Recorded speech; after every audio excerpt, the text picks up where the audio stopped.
नमस्कार, मैं रवीश कुमार। प्रधानमंत्री कार्यालय पीएमओ का ट्वीट आया है। मणिपुर पर नहीं आया है, बारिश पर आया है।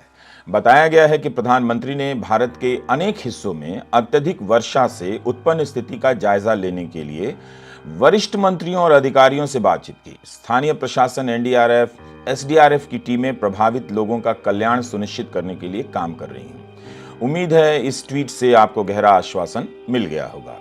बारिश से प्रभावित इलाकों के लोगों को बैठकों की खबरें दी जाने लगी हैं, दी जानी भी चाहिए। कंट्रोल रूम में जाने की सूचना भी इसमें शामिल कर लीजिए।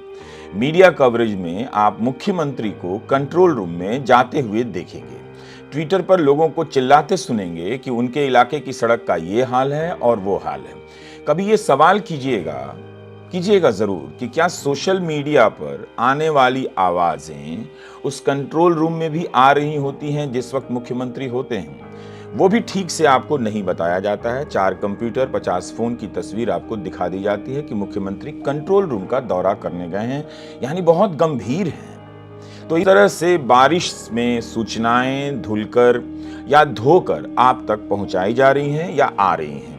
यह वीडियो मीडिया की रिपोर्टिंग और आपदा के समय आपके सवालों के ऊपर है। आगे ध्यान से सुनिएगा। उत्तर भारत में केवल 2 दिन की बारिश से करीब 40 लोगों के मरने की खबर है। हिमाचल प्रदेश में केवल 2 दिनों में फ्लैश फ्लड और भूस्खलन से 18 लोगों की मौत हो गई। यहां पिछले 2 हफ्ते से हो रही बारिश के कारण मरने वालों की संख्या 70 के पार चली गई है।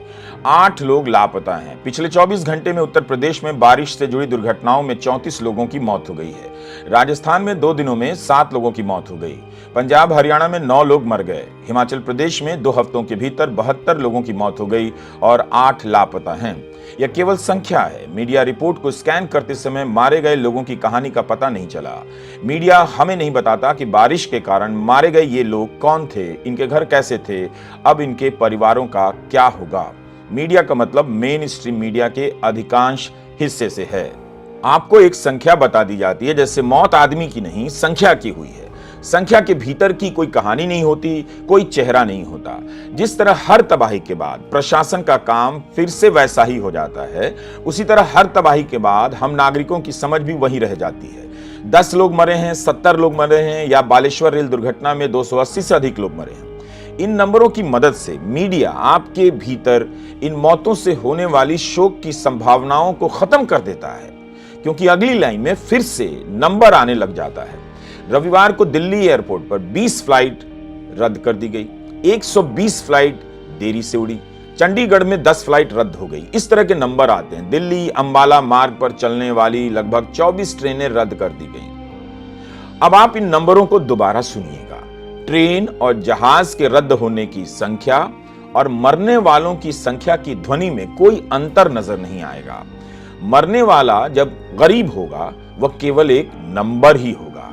बालेश्वर रेल दुर्घटना में जो लोग मरे 280 से भी ज्यादा। आपने गोदी मीडिया के कितने चैनलों पर मरने वालों के परिवारों की कहानी दुर्घटना के बाद देखी या उसके दौरान देखी? अपनों को खोजने की परेशानी देखी। इसलिए कम देखी या न के बराबर देखी कि वो लोग गरीब लोग थे, जनरल बोगी में सफर करने वाले लोग थे। हम आपको बताना चाहते हैं कि इस आपदा को कवर करने के लिए हमारे पास पर्याप्त संसाधन नहीं है। जो वीडियो हैं वो बहुत सीमित हैं, कुछ शहरों के ही हैं, मगर हम उन्हीं के सहारे आपसे कुछ बात करना चाहते हैं, ताकि आप आपदा के कवरेज और आपदा के कारण और उसके असर को ठीक से समझ सकें।